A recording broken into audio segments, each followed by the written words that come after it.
Welcome to the Lovecars On The Grid podcast, your global motorsport roundup with me, Tiff, Needell and Paul Woodman.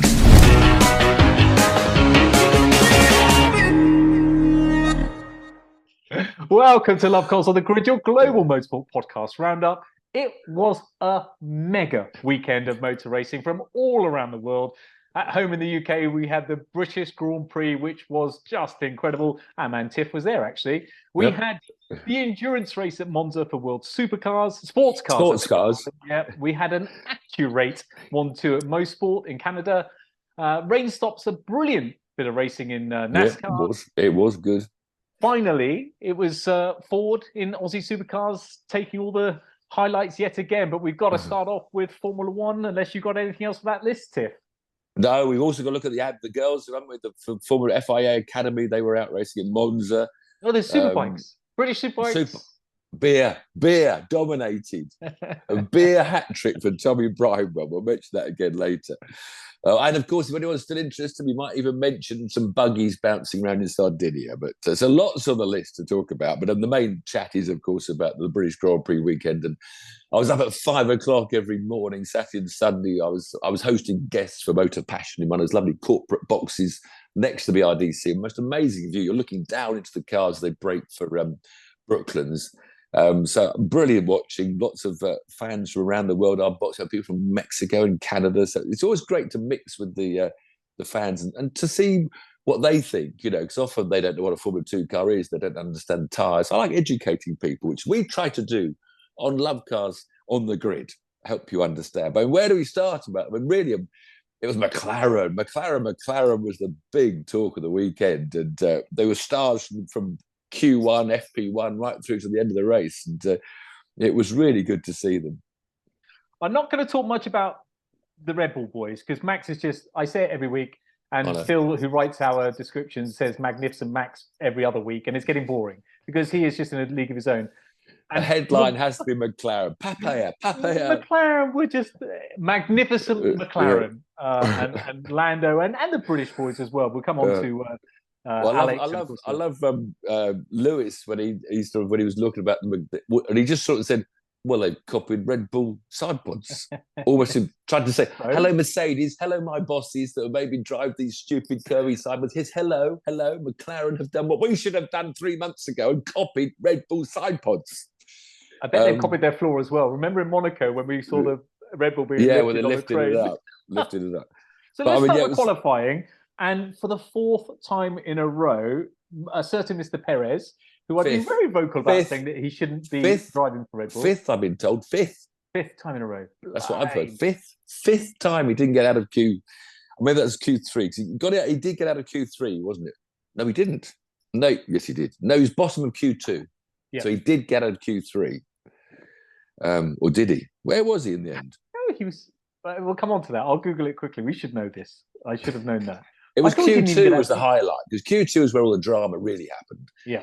Because we had the awful sight, both Williams not getting through to Q1. And of course, Williams was the other story. We're raving about McLaren, but in FP3, there was Alexander Albon second fastest. And Logan Sargent did a really good job. He was up fifth in one session. I think he was in the top 10. So we had that, before you say, Perez's excuse was he was left sitting for ages because rain was in the air. There was only 3 minutes left, wasn't there? And they had to get them. They were both out of Q1, so it was this rush to be at the front of the queue. So they got Perez at the front of the queue, and then he sat there for so long. The same when my tyre temperatures went down. Therefore, when I went out, tyres were too low and I couldn't get the lap time. But I'm pretty sure that both the Williams, who also weren't through to Q1 at that stage, were sitting for almost as long as Perez. They were second and third in the queue behind Perez. And they got the laps in to get into Q1. So it was all dramatic stuff. It's time. I mean, Christian says that he's going to stick with him, but it's got to be time for him to move on. Yeah. And we had Lewis spinning. Which queue did Lewis spin on? Was that Q1 or Q2? We had the sight of Lewis just losing. It was all greasy and it was drying and, and he just drove it out of the gravel, got it out of the gravel. Right. I thought Lewis's end weekend to end. So the qualifying is exciting. I do enjoy the qualifying. So where were you when you were in your lovely hospitality suite sipping champagne? Whereabouts on the track were you? Yeah, breaking for Brooklands, the end of the Wellington Straight, right by Nice. the BRDC suite, in the Beautiful, porter cabin structures, as I saw it, not the prettiest things. So because it was the other thing, awful weekend for the Alphas and the Alphas. Both Alphas, all four Alphas, were out in Q1. So who was the other one out in Q1? If it wasn't Sergio, you doing that? Get googling. Oh, Google.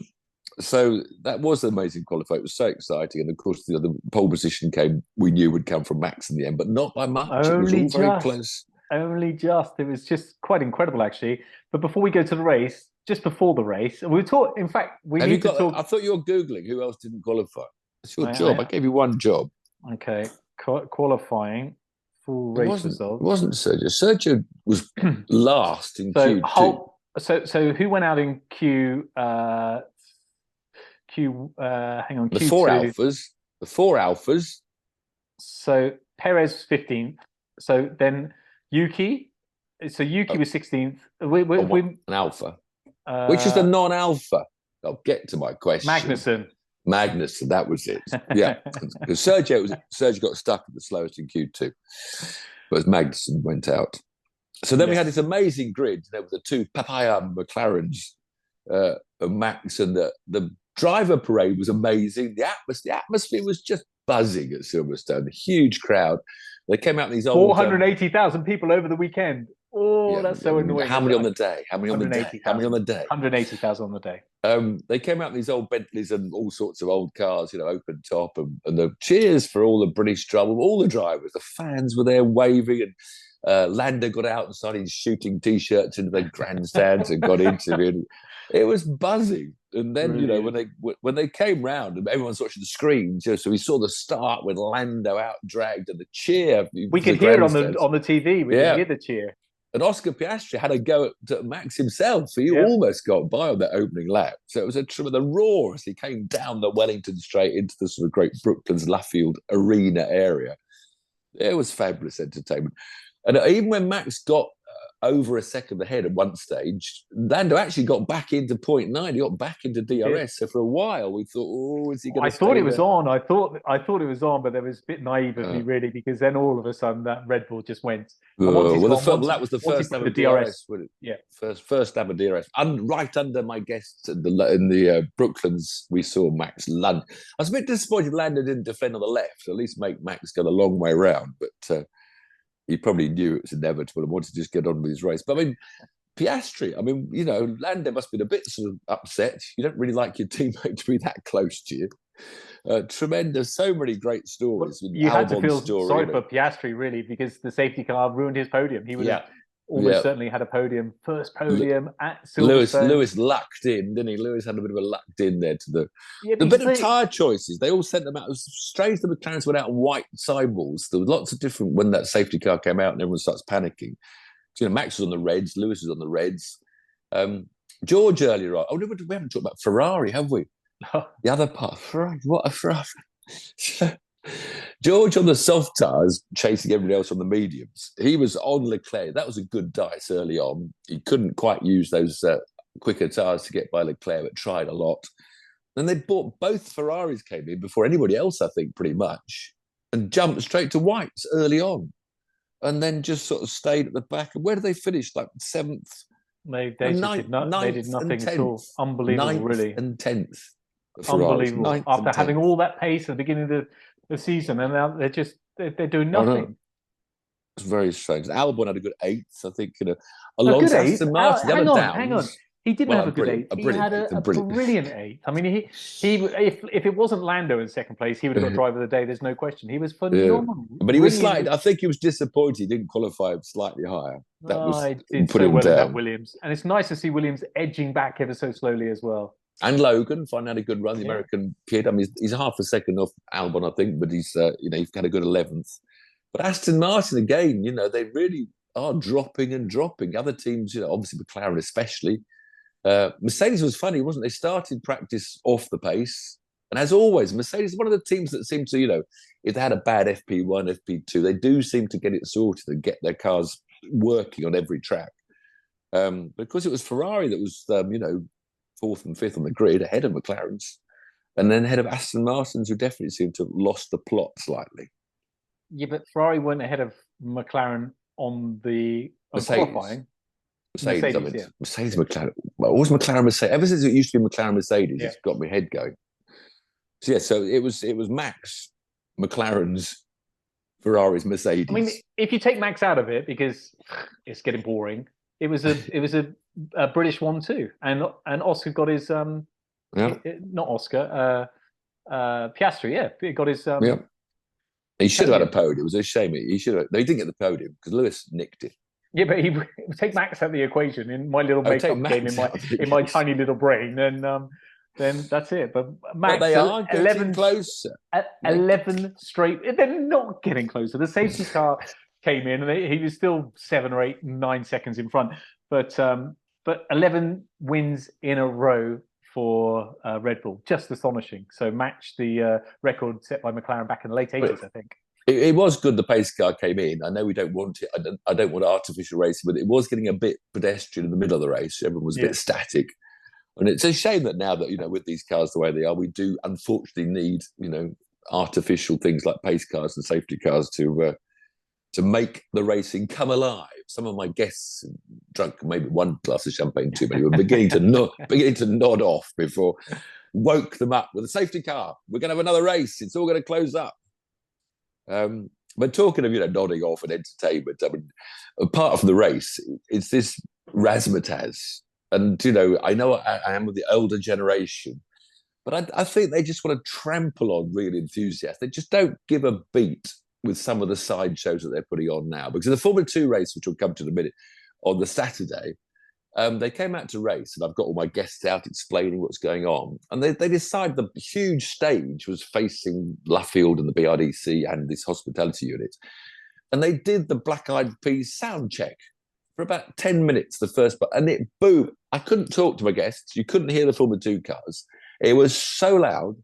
And they just stopped and started for sound check. They don't care. No, but someone's got to understand that there are who makes these decisions in terms of Silverstone. Someone's got to be in control of the timetable. Someone's got to say, here is the motor racing timetable. You cannot use your stage. The Formula 3 first race was coming on the television sets that we had and the screens. With 2 laps to go, it cut to someone being interviewed on stage. So they've got to understand that there are still real racing enthusiasts, and we do we'll tolerate. I understand that we've got to have shows, we've got to have Black Eyed Peas, we've got to get big crowds, we've got to have raves and DJs, but they've got to understand that there are still real racing enthusiasts. That when it comes to the racing bit, can you please let us just have the racing? Yeah, but Tiff, who makes these decisions? As I was just about to say, Damian Lewis, the actor who he strangled, he massacred the national anthem. I heard about that. How embarrassing was that? Well, it was just awful. He's trying to sing it like the Stars and Stripes, like the Star Spangled Banner, with all American. Who was the singer then? He wasn't a singer. He's an actor, Damian Lewis. I think he's in Homeland and stuff. I saw someone using a saxophone or something with it. Oh, he was dreadful. He was absolutely. Why do that? Who made that choice? I don't know. You tell me. I mean, do the grid walk. Go back. I don't even know who she is. She's a model, Cara Delevingne or something. I don't know who she was. Martin Brundle was brilliant again. So he's on the grid. He's saying, "I want to speak to you," and some guy with an Alfa Romeo t-shirt saying, "No, she's not speaking to anyone." And Martin said, "No, the rule is if you're on the grid, you got to be prepared to speak." Yeah. And she would not speak. Rude person. She would not speak. And then she pretended she couldn't hear him. And Martin Brundle, in typical style, said he said something like, "I'm sure she had something really interesting to say anyway." A little bit of sarcasm. But why are these people there? It is all for the razzmatazz, and it's not for the racing. But I'm also talking about that, racing enthusiasts want to watch the racing. Because I was there with our guests, we had 40 people in the box, because I told them about Formula 2 and Formula 3 and Ollie Behrman, British and see the next future stars. They actually enjoyed the Formula 2, and you get them out away from the champagne bar. Yeah. They all took to the racing, and they said, and one of them said, "I'm enjoying this more than the Formula 1, because it was close to a lot of action." Of course, we had Brad Pitt there. They did enjoy seeing Brad Pitt's film cars went round in between races and stuff going on. We had 2 little Brad Pitt Grand Prix cars, which are Formula 2 cars with Grand Prix bodywork, cruising around with cameras front and back. He looks such a nice guy. He looks a really nice chap. I don't know how they're going to do this film. I've no idea. Are they going to CGI these little black cars into a real? But you can't use real race footage because then you've got to get permission from every sponsor, haven't you, of the Formula One team? I don't know what this film's going to be or how it's going to work. But Brad was there. I hope it's going to have the integrity of a proper film, not like we've said before. Who knows? They're showing the Le Mans film and they're changing down on the Mulsanne straight to overtake. I hope it's not going to be too Hollywood. But Lewis Hamilton's the director, so it's pretty Hollywood when Brad Pitt is someone that was a superstar racing driver, had a terrible crash. So we'll obviously have flashbacks to his terrible crash. Who 30 years after the crash comes out of retirement to save the team. So it's already got a lot of Hollywood coming in it. Maybe you can come back. You can come back and save the team. I could win Le Mans. Yeah, there you go. But support race, there was no joy for the Brits. The only trouble is the British Grand Prix, which all the British drivers get their sponsors along and their mum and dad and their family and friends. They had a miserable weekend. Now, Ollie Behrman, I rave about Formula 2, Ferrari Academy. I mean, he qualified fifth, which, is reasonable. We talk about the sprint race. So talk about the first race or the main race. Yeah, sprint race first, it was wet, in fact. And Ollie was running second and spun it, coming out in front of the pits. Last corner, had a spin. We had two incidents. He had two little spins, really, in the whole main race. Like he was having a terrible time all weekend. He was going backwards. And then he had an amazing battle with Jack Doohan as he was falling backwards and going slower, poor old Ollie. And he upset Doohan. Jack Doohan was on it this weekend. He was brilliant. But, oh, my goodness. I don't know whether you heard him on the radio, though. Oh, he's moving in front of me. He's off the track. He's this. He was worse than Max Verstappen in terms of, I know the adrenaline. But they all when do you're it there. now. They all do it. And I was watching that race. I had the monitor inside and looking outside when they went by. And I know Ollie was being, pretty firm, but I didn't see him do anything that was outrageously wrong. So I think the F2 boys do get, and Ollie in particular, I think they do get their elbows out of quite a bit. Yeah, but they still, they all do. And they don't mind when they're doing it, but the other way around, they start bitching to their team, and it's just chill out. Ollie's teammate, the Dane Frederick Vesti, won the sprint race. Dominated. And then the main race, again, Ollie fell back. He was up front initially, dicing for third, and then he just seemed to just fade until later in the race, actually, when they changed the other tyres. He actually came up and picked up a few places, got up to sixth. But it was Frenchman Victor Martins, one of the Alpine Academy boys that dominated. First win. F2. Dominated. Yeah, he was really on it in all conditions. Then the Formula 3s, again, no British joy at all. Just talking about the Formula 3s and regulations and FIA and pace cars, safety cars. I don't know where we're going. The middle of the sprint race in the Formula 3, when it started to rain, we had a good race going on. Now, I don't know whether that rule still happens. In the olden days, if it was declared a wet race, then if it rains, you have to come in. If it's declared a dry race and it rains and you're on slicks, they red flag it and you're allowed to all come in and stop and start again. And yet, because I think one driver actually put wets on at the beginning of the race at the back of the field. So whether they told them it was a wet race or not, I don't know. However, when it started raining, they put the pace safety car out. Not for anyone off the road, but for rain. Now, I know we've had this terrible accident in Spa, the week before, but that wasn't torrential rain. There was no visibility problem. The track was just getting slippery. Now, when the safety car went out, some thought, okay, I'll go in and put the wets on. And so for about 2 laps, I think, that was a chance. But they still didn't come in for like 4 or might have been 5 laps. The safety car went round. So by now it's drying out a bit.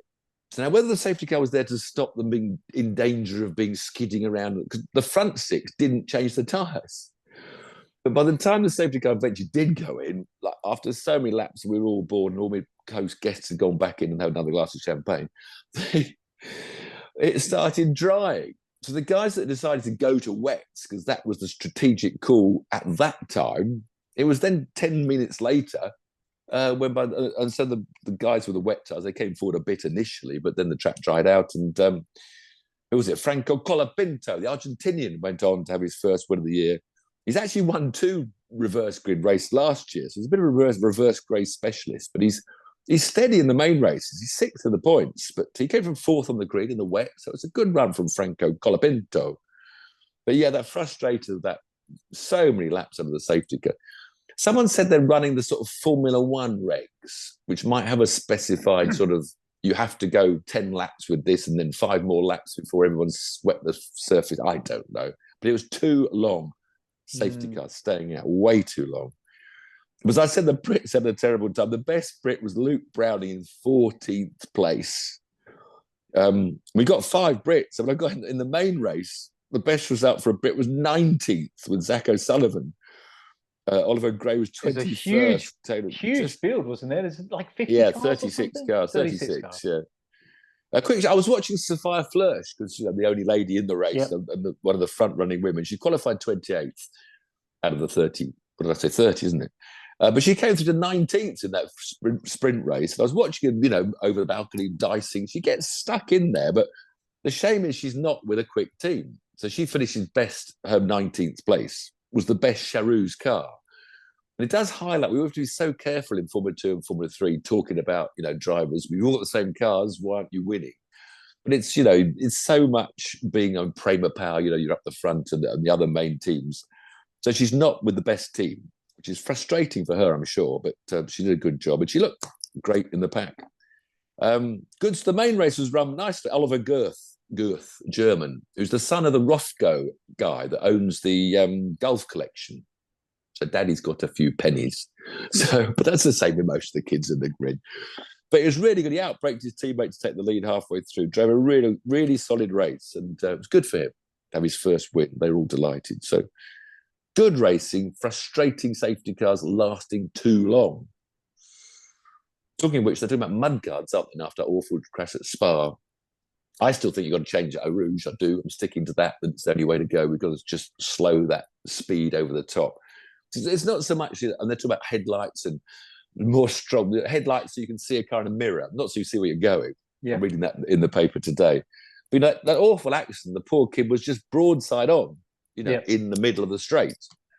Now, they're saying it was on the straight, but I still say it was caused by someone else sped off a radio and he went off avoiding him. And he's on the grass, comes back on, sideways on. So, I mean, it's just quite how you decide to do that. And I think it's because it's over that crest. But that's headlights. I'm going to change a single thing. I'm sorry to say about the outcome of that. But also mudguards. They're being tested. Yeah. Sometime soon, the Formula One boys are going to Silverstone with a couple of Grand Prix cars, and they're putting mudguards on one just to see how much it can make any difference. And apparently, the idea is that they won't stay on 2 minutes anyway. It'd be like Caterham racing. They'll be off in the first corner. But they're talking about if it rains heavily and they're on slicks, they'll come in for a timed stop. And they all have to put mudguards on, and then go out, and they have to keep the mudguards on for the rest of the race. So it's not something that's going to be on the cars in the dry. Okay. It's something that literally, if it rains heavily, they all stop and all put mudguards on. So wins for Franco Colapinto and Oliver Goeth. An awful weekend for the 5 Brits who got nowhere. Porsche Super Cup, again, British disaster. Harry King, our star kid, that's his fourth championship.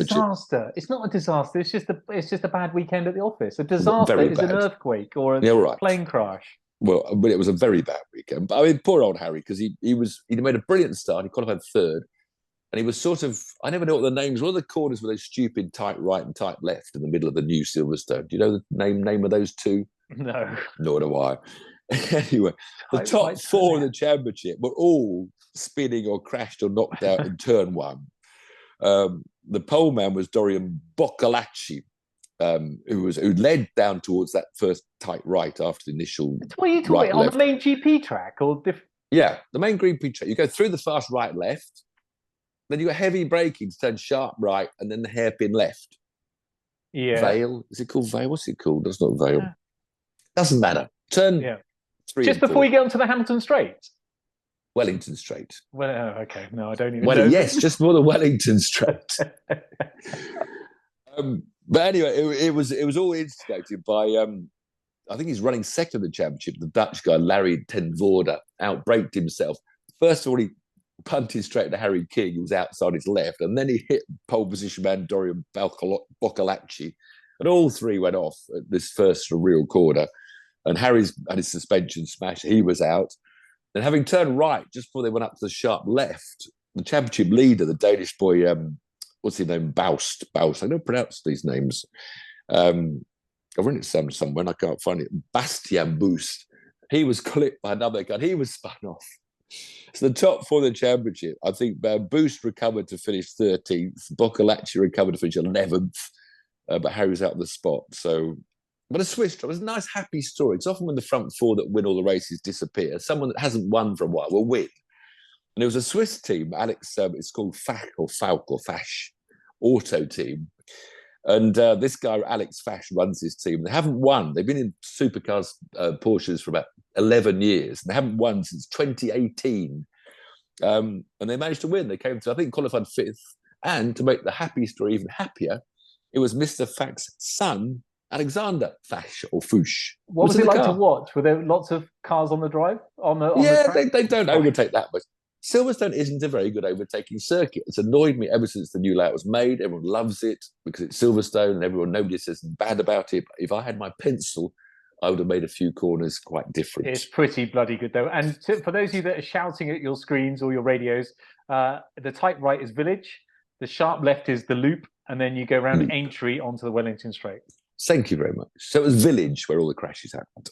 And then the Loop. The Loop is so tight and silly. I went off there leading the Caterham race a year ago. Yeah, I'm sure there'll be quite a few corners added to that list when we go through them.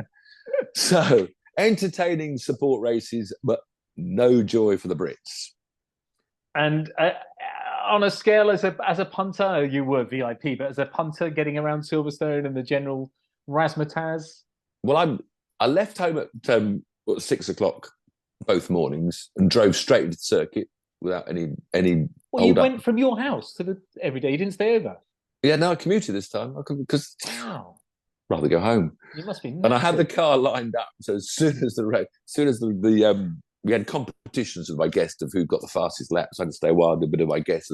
Thank you all. Did a runner, and both times got out without hardly stopping.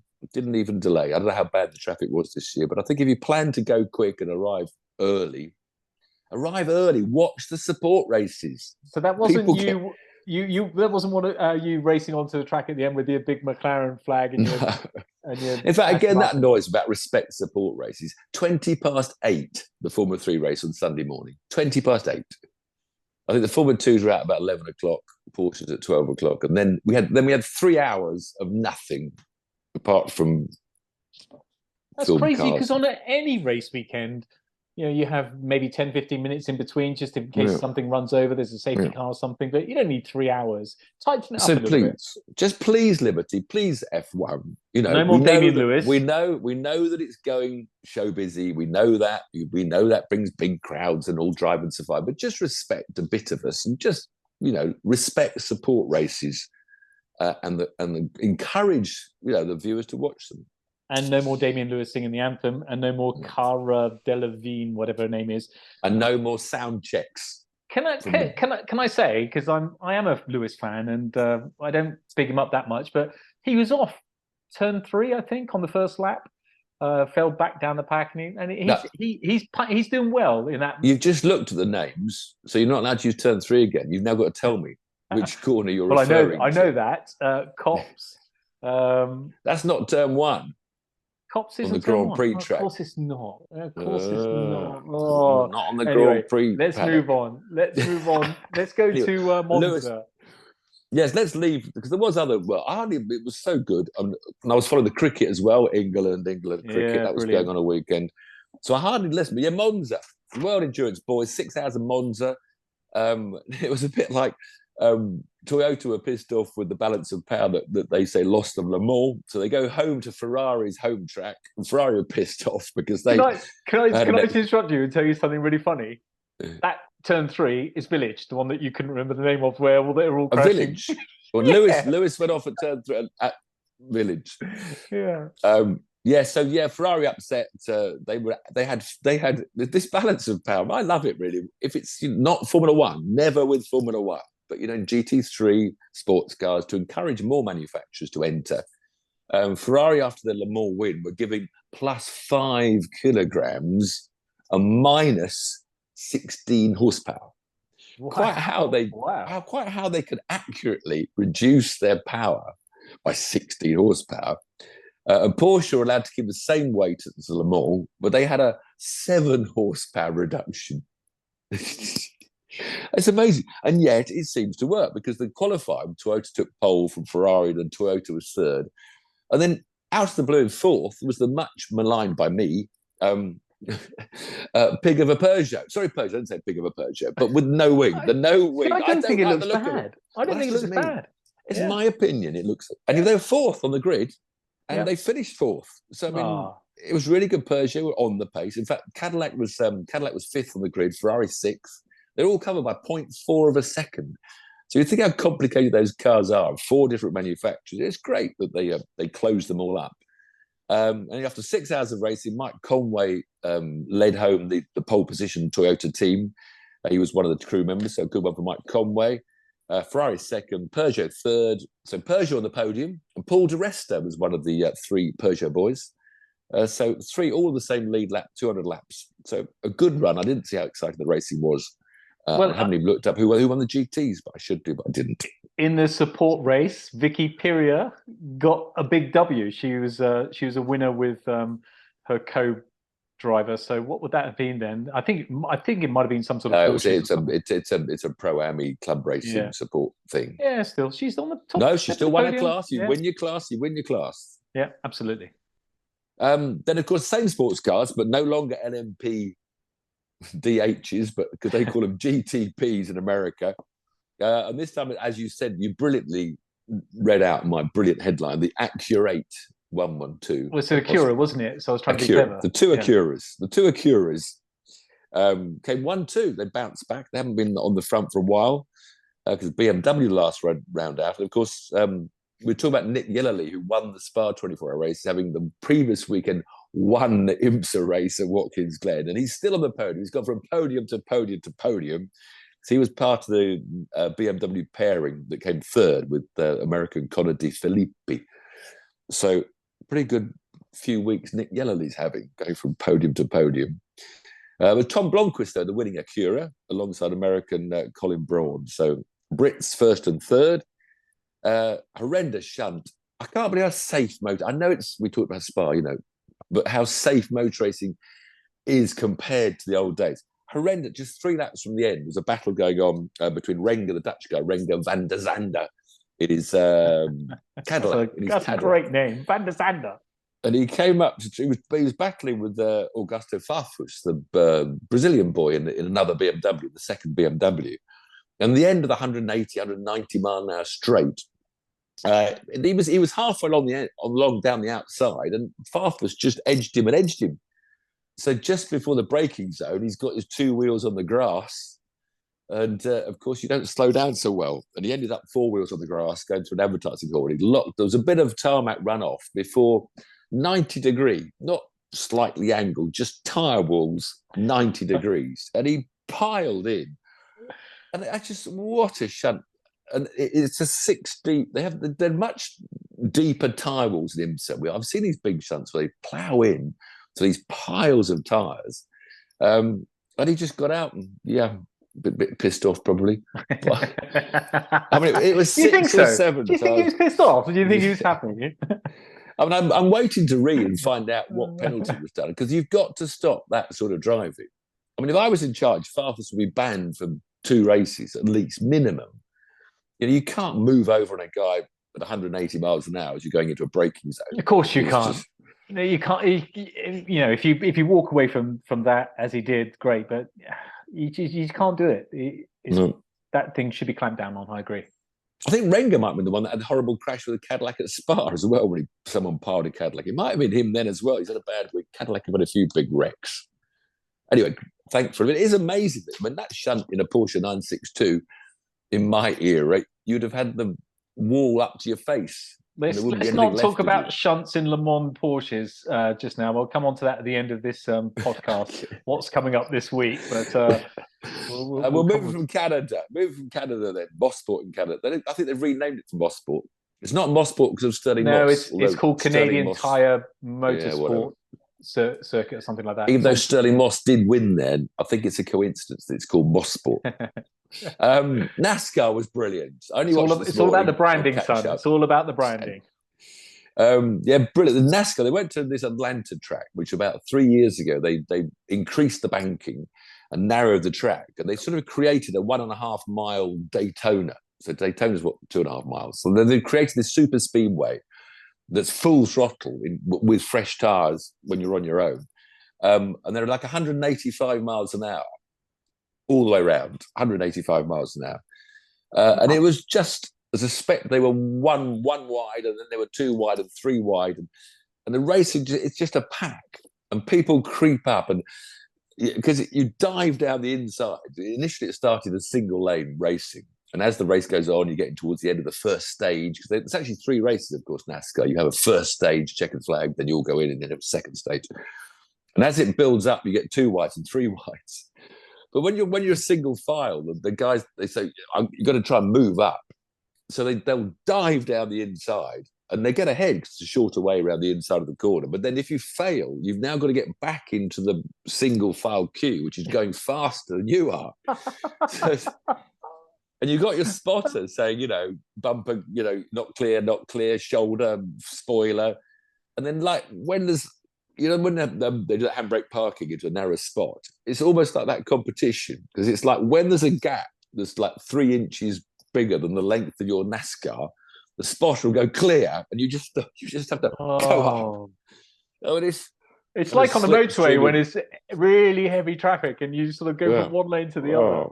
And it was just spectacular. Drivers were moving back up through the pack. And if you go down and you don't get back up in, you can go from the second place down to 10th or 15th, because you can't get back into the fastest lane. And of course, when the tires get start worn out, and you're not full throttle anymore, and you're moving around the aero, it was just brilliant racing. By the way, can I just say, Tiff, sorry, can I just say, when I said about slow traffic on the motorway going in and out of the lanes, I don't do that. I just stay in my lane and I take my punishment. Of course. Yeah, he does that. If he can get 6 inches in front of somebody, who are you pointing at? You know who I'm pointing to. He's as competitive on the road, but safely, but as he is off the road. On the track. Just gonna play the game. Anyway, sadly, it was all ended with the rain came. And they'd done 3 quarters of the race. They'd done 185 laps of the 260. And the lucky man out front. But they were all going crazy because they all knew the rain was coming. Now everyone has rain radar. So everyone knew the leader, when it rained, would probably be the winner, because they wouldn't restart it. They'd done enough of the race to make it count as a race. And William Byron, to show anyone can win, William Byron, 23, he's already won twice this year. Been spun earlier on. He'd been offered in the pits and had to have new tires and go to the back of the field. But he was the leader when the yellow came out, the rain came, and he was the winner. Whereas his teammates, the great number 5, Carl Larson, spun off on his own. He had been leading in the leading bunch, and then he pitted. He had a bad pit stop. He came 5th in the second in the first stage. So my hero fell to the back. But it was great. But yeah, it's good to hear exciting NASCAR race. I think those ovals, those short ovals as well, really work. And it's just that anyone watching last night. But the trouble is, it was midnight in England. It didn't start till midnight in England. So I'm not sure many British fans would have watched it, but it was a fabulous spectacle. And similar to Supercars, going to Australia then, with the NASCAR of Australia, where, of course, Shane Van Gisbergen was making a hero's return after his win in NASCAR in Chicago. He only managed a 4th and a 5th, though. So it seems harder to win an Aussie Supercar race than it is to win a NASCAR race. But maybe he had a bit of an advantage with the NASCARs because they're not so good at the street races. But the big story from Townsville, wherever that is, that had the Supercar race, was the Ford Mustang finally, in its 16th race with these new cars this year, managed to beat Chevrolet. Because there's this balance of power that hasn't worked for Ford. That they've been tweaking. I don't know whether they tweaked something more for this week, but even so, it was a Chevy 2nd to 7th behind him. It was Anton Pasquale who had this win for Ford. So Ford have finally won down in the Supercars in Australia. So there'll be a lot of happy Mustang owners down there.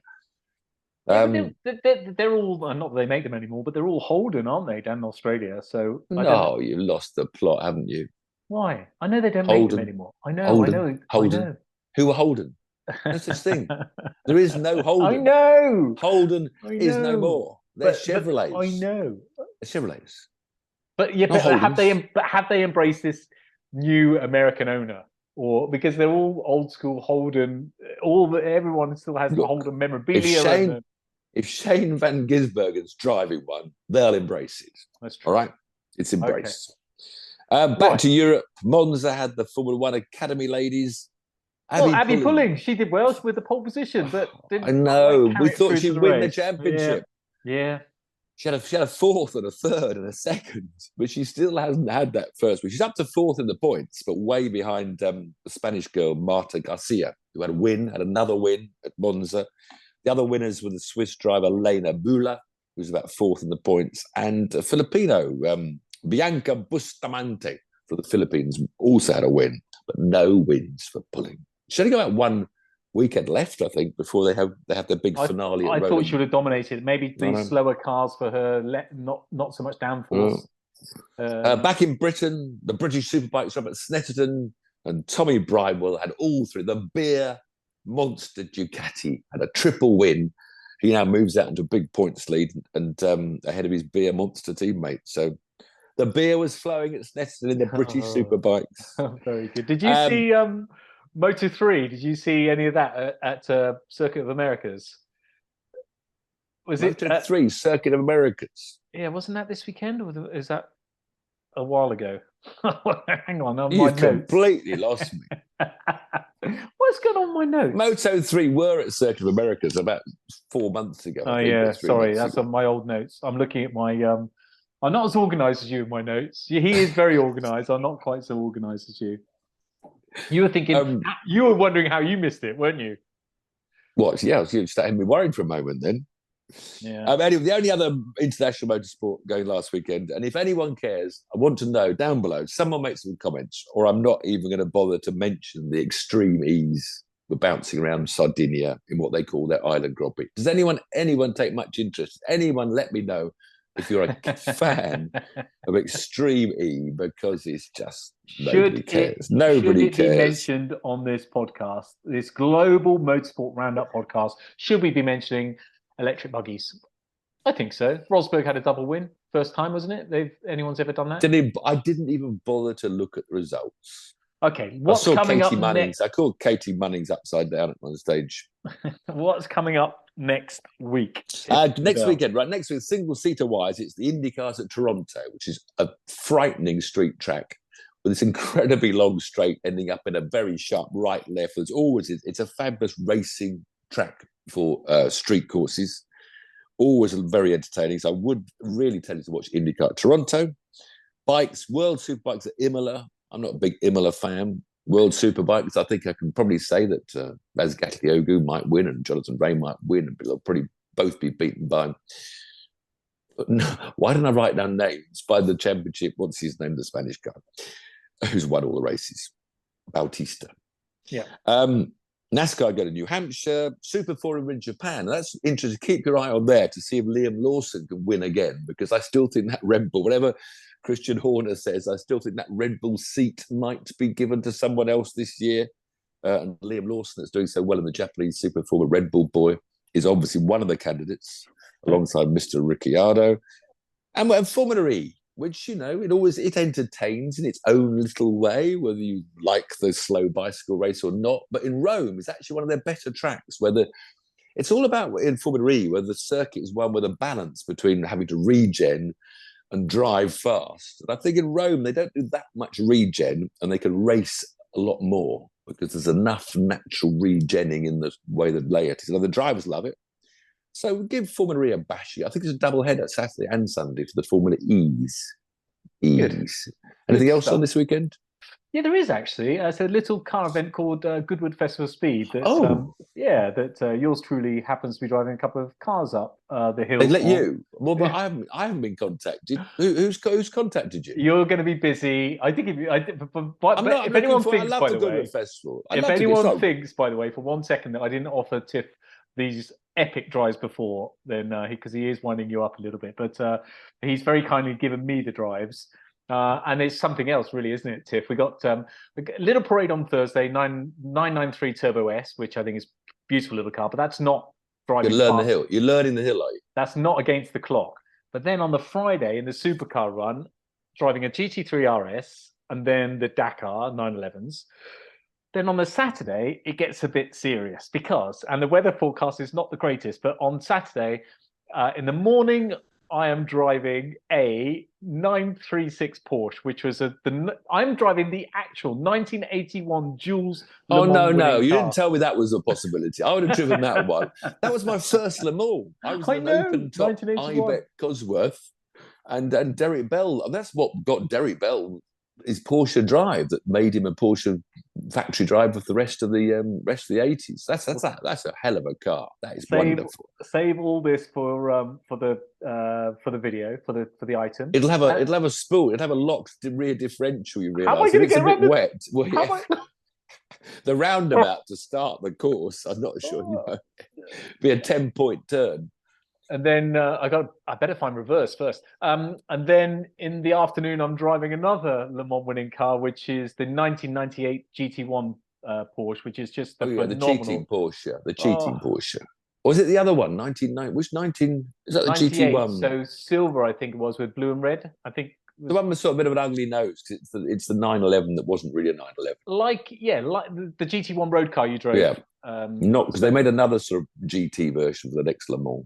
It was a bit of a hazy period of Le Mans, that was. Yeah, and then Sunday, if I'm still in one piece and Rob from Porsche is still talking to me, keeping it on the track, I'm driving a couple of runs up in the 1984 Paris-Dakar winning car, which is a 935, I believe. Oh, my goodness. And we can see all this on Lovecars, I presume. Yeah, on next TV series. Are we filming? Am I coming? Yeah, we are, but I think it is so good, such a good opportunity that if we wait for this to come out on the next TV show, it could be a while. So we'll get it out on YouTube as well. So Tiff will be there on the Saturday. Come and say hi if you see us. We'll be lurking around the Porsche Le Mans cars. So Glorious Goodwood, a fabulous, and a car show. Not racing, but a car show. But sometimes are involved for certain teams and certain drivers. It's a little bit daunting because not only driving these incredible cars, a little bit damp as well with the weather forecast. But Goodwood just sent the list of drivers through, and you've just got these Formula One winners, Le Mans winners, Formula One champions. You know, it's some of the drivers that you've looked up to your whole life and grown up with, and then me. But it's going to be an amazing opportunity. Very grateful for Porsche to let us do this. So see you Saturday, Paul. I hope to see some of you there at Goodwood. It's a wonderful, wonderful weekend. So I'm sure I'll see somebody wandering around. Come and say hello if you see us. Thanks for joining. Cheers.